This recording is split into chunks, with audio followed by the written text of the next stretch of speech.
In a world that can feel pretty chaotic, pretty random, it's just human nature to look for answers, right?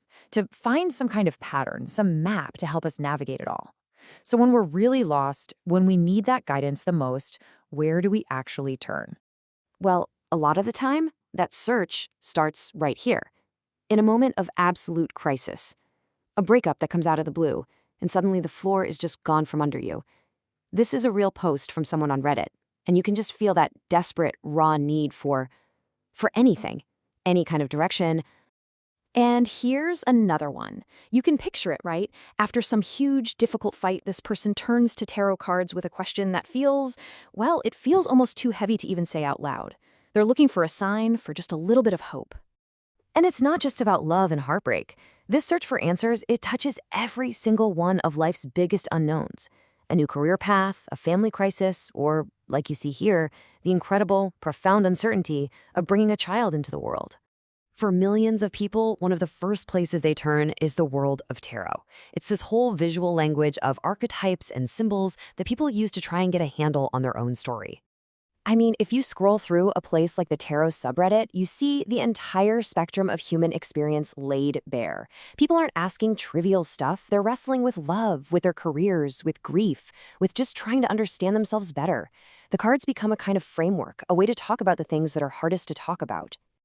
So, from the intuitive world of the cards, let's pivot to another ancient system that promises a different kind of map: astrology. And it's especially famous for its claims about decoding one of the biggest mysteries of all: who we're supposed to be with. So there's actually a formal name for this. It's called synastry.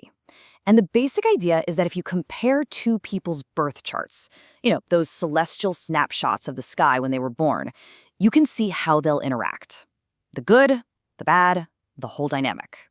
Now, for most of us, this gets boiled down to something we've all seen a million times: sun signs. You know the drill. A fiery Aries shouldn't date a stubborn Taurus, or a sensitive Cancer is a perfect match for a Scorpio.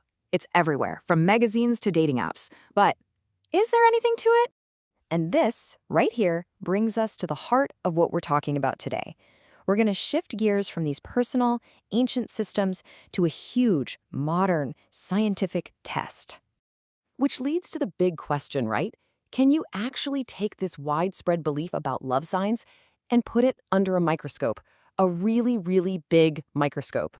The answer is a resounding yes. And the scale is just mind-blowing. A researcher named David Voas and his team got their hands on census data from England and Wales, and they analyzed the birthdays of over 10 million married couples.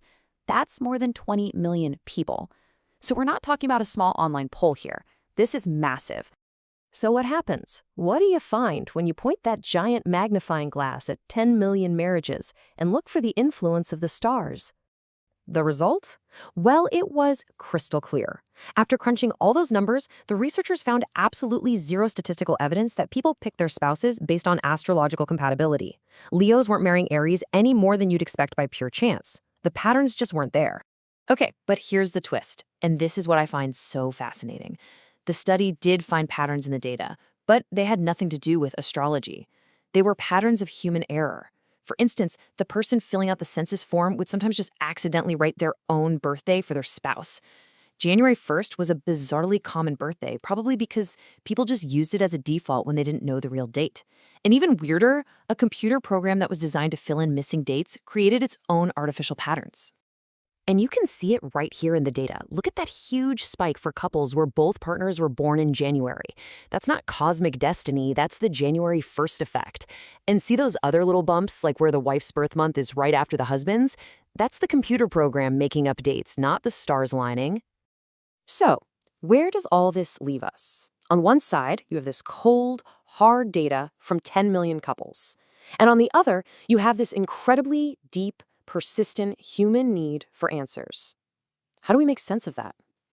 It really feels like we're looking at two different kinds of truth. There's the statistical truth. The stars don't seem to influence who we marry. The patterns in the data were just mistakes. But then there's the emotional truth. When we're lost, we desperately crave guidance, community, and a way to think about our lives. And just the act of seeking can bring so much comfort.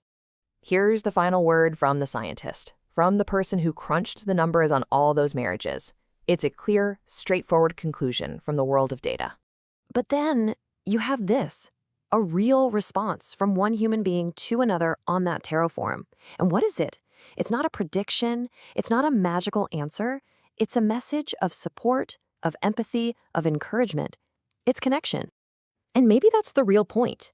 Maybe the power of these systems isn't about getting a definitive, predetermined answer about the future. Maybe the real value is in the process itself. The process of pausing, of asking the big questions, of putting our fears and hopes into words, and connecting with other people who are doing the exact same thing. In the end, the 10 million couple study found patterns of human error. The Reddit forums show patterns of human connection. It just proves that we are all fundamentally pattern-seeking creatures, trying to make sense of it all. So the ultimate question isn't really about whether the stars or the cards have the right answers. It's where do you find yours?